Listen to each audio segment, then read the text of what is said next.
Hi guys, welcome back to Paru Shivappa vlogs. ನಾನು already background ಏನು decoration ಮಾಡಿದೆ ಅದರದ್ದು ವಿಡಿಯೋನ ಆಲ್ರೆಡಿ ಅಪ್ಲೋಡ್ ಮಾಡಿದ್ದೀನಿ.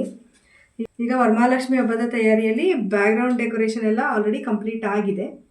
ಈಗೇನಪ್ಪ ಅಂತಂದರೆ ಹಿಂದಿನ ದಿನದ ತಯಾರಿ ಏನಿದೆ ಬ್ಯಾಕ್ಗ್ರೌಂಡ್ ಅಲ್ಲದೆ ನೆಕ್ಸ್ಟ್ ನಾವು ಏನೇನೆಲ್ಲ ತಯಾರಿ ಮಾಡ್ಕೋತಾ ಇದ್ದೀವಿ ಅನ್ನೋದನ್ನು ಈ ವಿಡಿಯೋ ಮುಖಾಂತರ ನಿಮ್ಮ ಜೊತೆ ಶೇರ್ ಮಾಡ್ಕೋತಾ ಇದ್ದೀನಿ.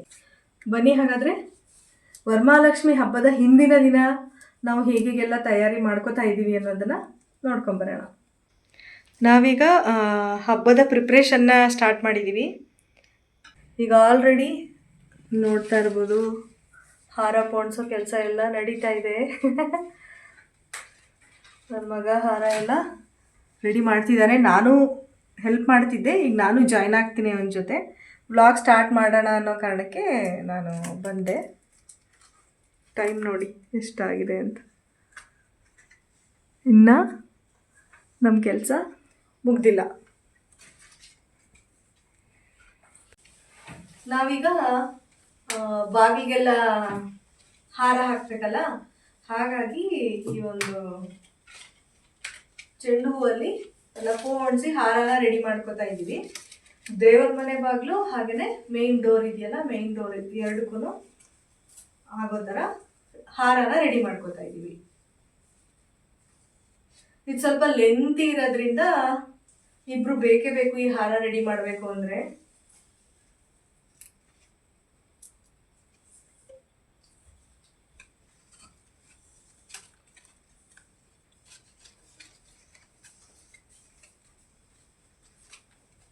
ಒಟ್ಟೊಟ್ಟಿಗೆ 4 ಹಾಕೊಳ್ಳಿ.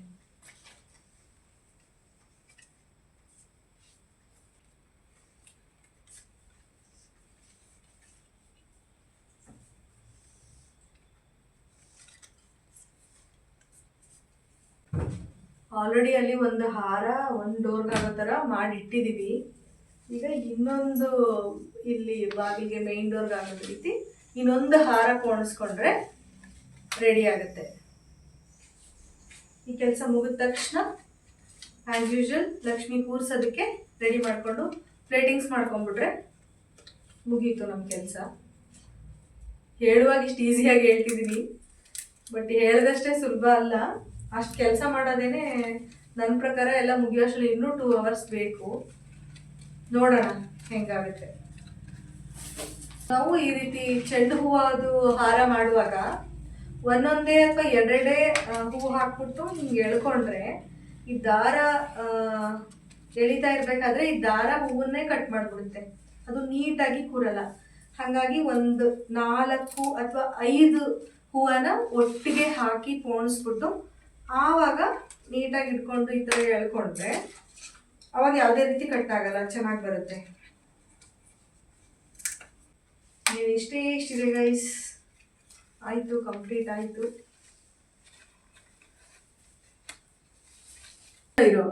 ನೋಡಿ ಈ ಥರ ಒಂದೇ ನಾವು ಹಿಂಗೆ ಎಳ್ಕೊಂಡ್ರೆ ಕಟ್ಟಾಗ್ಬಿಡುತ್ತೆ. ಅದು ಹೀಗೆ ಇಲ್ಲಿ ಇಲ್ಲೆರಡು ಬೆರಳು ಮತ್ತು ಇಲ್ಲಿ ಒಂದು ಬೆರಳು ಹಾಕಿ ಹಿಂಗೇನೆ ಎಳ್ಕೊಬೇಕು. ಅದ್ರ ಬದಲು ಒಂದು 4 ಒಟ್ಟಿಗೆ ಹಾಕಿ ಈ ಎಡ್ಜಲ್ಲಿ ಇಟ್ಕೊಂಡು ಒಟ್ಟಿಗೆ ಹಿಂಗೆ ಹೇಳ್ಕೊಂಡ್ರೆ ಅವಾಗ ಯಾವುದೇ ರೀತಿ ಡ್ಯಾಮೇಜ್ ಆಗಲ್ಲ ಹೂವು.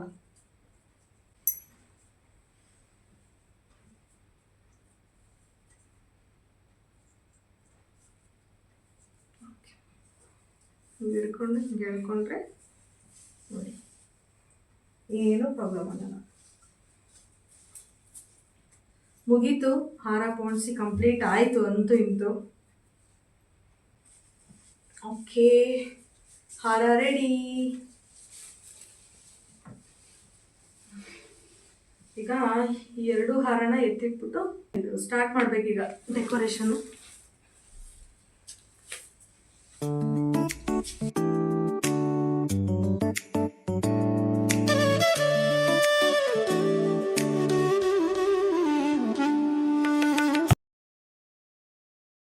ಇಷ್ಟು ಹೂವು ಉಳಿದಿದೆ, ನಾಳೆ ಫಸಲು ಪೂಜೆ ಎಲ್ಲ ಮಾಡಬೇಕಲ್ಲ, ಅದಕ್ಕೆಲ್ಲ ಯೂಸ್ ಮಾಡ್ಕೋಬೋದು, ಏನು ತೊಂದರೆ ಇಲ್ಲ.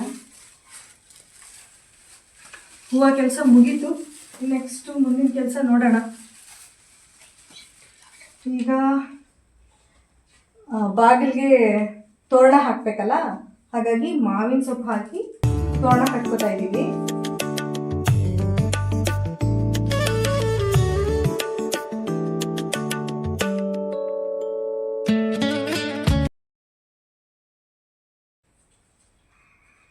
ಸಾಕು ಅನಿಸುತ್ತೆ. ಈಗ ಡೋರ್ಗೆ ತೋರಣ ರೆಡಿ ಆಯಿತು.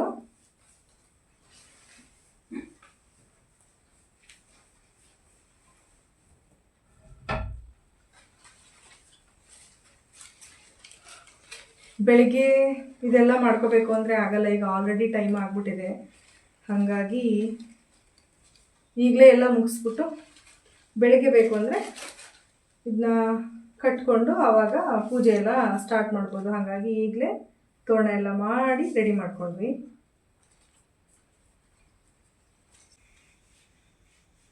ಮೇಲೆ ಕಟ್ಟಬೇಕು. ಹಾಂ, ಅಲ್ಲಿಗೆ ಹಾಕಿದ್ರೆ ಸರಿ. ಹೂವನ್ನು ಹಾಕಬೇಕಲ್ಲ, ಬಿಡಿ, ಆಮೇಲೆ ಮಾಡ್ಕೊಂಡ್ರೆ ಆಯಿತು. ಅಲ್ಲಿ ಇಟ್ಬಿಡಿ, ನಾನು ಮಾಡ್ತೀನಿ.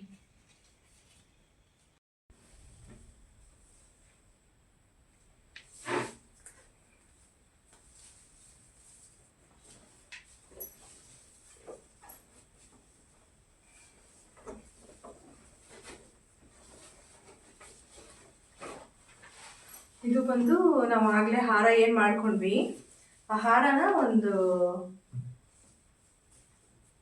ಹಾರನ ನೀಟಾಗಿ ಹಾಕಿ ಎತ್ತಿಡ್ತಾ ಇದ್ದೀವಿ. ಇದನ್ನ ಬೆಳಿಗ್ಗೆ ನಾನು ಹೊಸಲು ಪೂಜೆ ಮಾಡುವಾಗ ಇದನ್ನ ಅಲ್ಲಿ ಹಾಕೋತೀನಿ. ಹಾಗಾಗಿ ಇದು ಫಸ್ಟು ನೀಟಾಗಿ ಎತ್ತಿಟ್ಬಿಟ್ಟು ಆಮೇಲೆ ಉಳಿದಿರೋ ಕೆಲಸನ ಸ್ಟಾರ್ಟ್ ಮಾಡ್ತೀವಿ.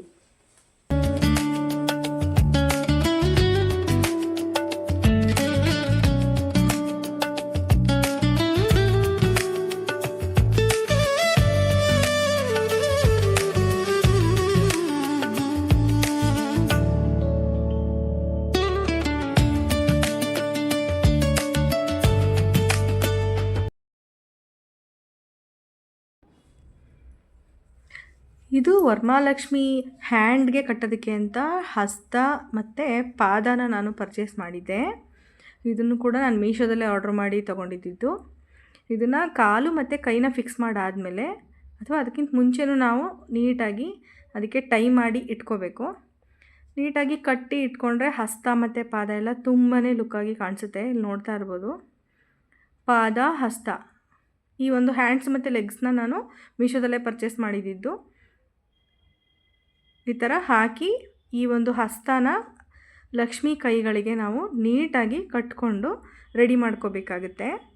ಒನ್ಸ್ ಇದನ್ನು ಫಸ್ಟೇ ನಾವು ಕಟ್ಟಿ ರೆಡಿ ಮಾಡಿ ಇಟ್ಕೊಂಡಿದ್ರೆ ಅದಾದಮೇಲೆ ನಾವು ಕಳಶಕ್ಕೆ ಇದನ್ನು ಫಿಕ್ಸ್ ಮಾಡೋದಕ್ಕೆ ಹೆಲ್ಪ್ ಆಗುತ್ತೆ.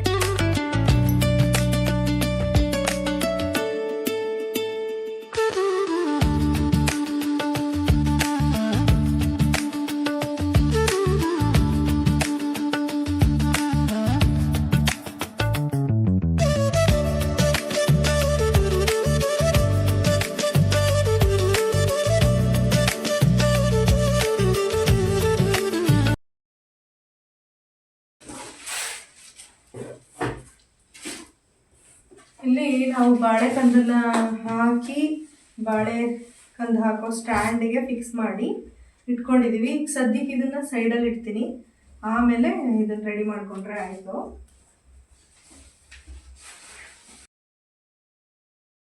ಲಕ್ಷ್ಮಿ ಕೂರ್ಸೋದಕ್ಕೆಲ್ಲ ರೆಡಿ ಮಾಡ್ತಾ ಇದ್ದೀನಿ. ಕಾರ್ಪೆಟ್ ಹಾಕಿ ಒಂದು ಟೇಬಲ್ ಇಟ್ಟು ಅದಕ್ಕೆ ಕಾರ್ಪೆಟ್ ಹಾಕಿ ಬಾಳೆ ಎಲೆ ಇಟ್ಟು ಅಕ್ಕಿ ಒಂದು ಬಾಕ್ಸಲ್ಲಿ ತುಂಬಿಟ್ಟಿದ್ದೀನಿ. ಹಾಗೆಯೇ ಒಂದು ಬಿಂದಿಗೆನಲ್ಲಿ ನೀರಿಟ್ಟಿದ್ದೀನಿ. ಈಗ ಈ ಬಿಂದಿಗೆಗೆ ಈ ಕೋಲನ್ನು ಕಟ್ಕೋಬೇಕು. ನಾನು ಹ್ಯಾಂಡ್ಸ್ ಎಲ್ಲ ಹಾಕೋದ್ರಿಂದ ಒಂದು ಕುತ್ತಿಗೆಗೆ ಹಾಗೆಯೇ ಆ ಕಡೆ ಈ ಕಡೆ ಬರೋ ಥರ ಹೀಗೆ ನಾವು ಕೋಲನ್ನು ಕಟ್ಕೋಬೇಕಾಗತ್ತೆ. ಈಗ ಇದನ್ನು ಕಟ್ಟಿ ರೆಡಿ ಮಾಡ್ಕೊತೀವಿ. ಈಗ ಇಲ್ಲಿ ನೋಡ್ತಾ ಇರ್ಬೋದು, ಈ ರೀತಿಯಾಗಿ 3 ಕೋಲನ್ನು ಕೂಡ ನಾನು ಕಟ್ಟಿಟ್ಕೊಂಡಿದ್ದೀನಿ. ಈಗ ಇದನ್ನು ಆ ಬಿಂದಿಗೆಗೆ ಹಾಕಿ ಕಟ್ಟಬೇಕು. ಇಲ್ಲಿ 2 ಹ್ಯಾಂಡ್ಸ್ನ ಫಿಕ್ಸ್ ಮಾಡ್ಕೊಬೇಕು.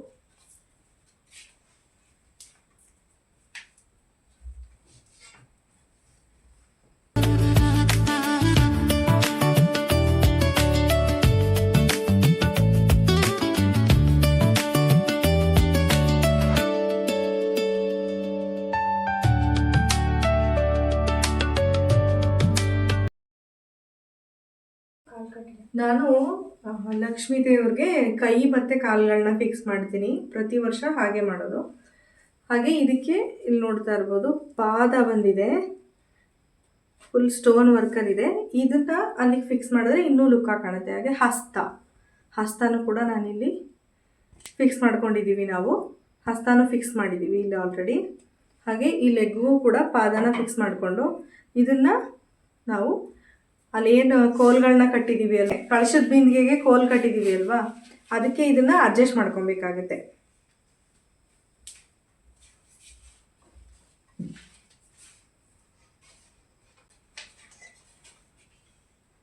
ಈಗ ನಾನು ಇಲ್ಲಿ ಒಂದು ಕೈನ ಕಟ್ಕೊಂಡಿದ್ದೀನಿ. ಈಗ ಇಲ್ಲೊಂದು ಕೈನ ಕಟ್ಕೊಬೇಕು. ಯಾವಾಗಲೂ ಬಲಗೈ ಮೇಲ್ಗಡೆ ಇರಬೇಕು, ಎಡಗೈ ಈ ಥರ ಇರಬೇಕು ಕೆಳಗಡೆ.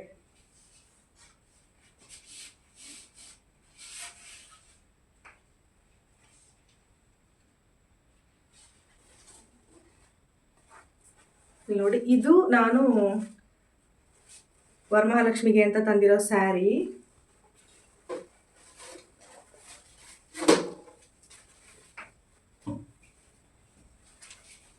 ಇದು ವರಮಹಾಲಕ್ಷ್ಮಿಗೆ ಅಂತ ನಾನು ತಗೊಂಡ್ಬಂದಿರೋಂಥ ಸ್ಯಾರಿ.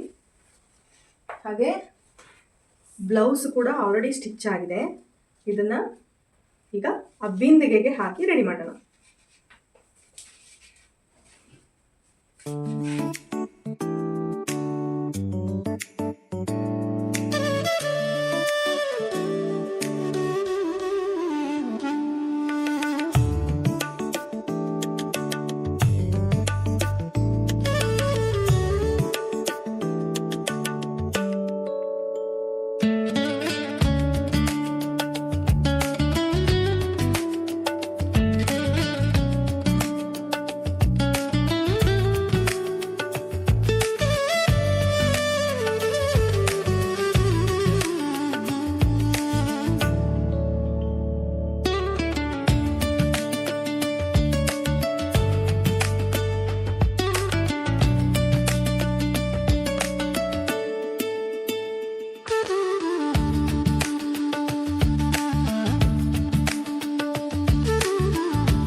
ನಾನು ಲಕ್ಷ್ಮಿ ಮುಖವಾಡಕ್ಕೆ ಏನು ಅಲಂಕಾರ ಮಾಡಿದ್ದೆ ಸೇಮ್ ಜ್ಯುವೆಲ್ರಿನ ಮ್ಯಾಚ್ ಆಗಲಿ ಅನ್ನೋ ಕಾರಣಕ್ಕೆ ಆರ್ಡರ್ ಮಾಡ್ಕೊಂಡಿದ್ದೀನಿ.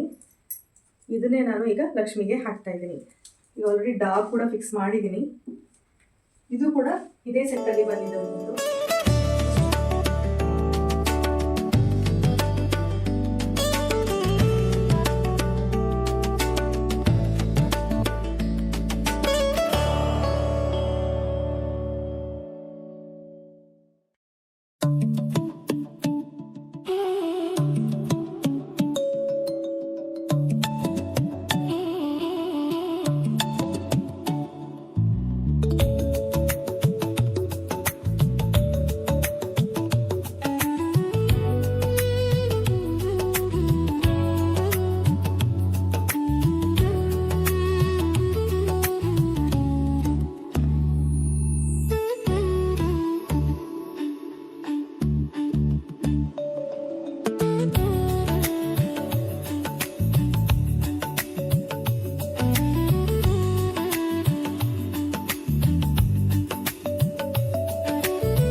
ಓಕೆ, ನೋಡಿದ್ರಲ್ವ ಗೈಸ್, ನಮ್ಮ ಮನೆಯಲ್ಲಿ ವರಮಹಾಲಕ್ಷ್ಮಿ ಹಬ್ಬದ ತಯಾರಿ ಹೀಗಿತ್ತು.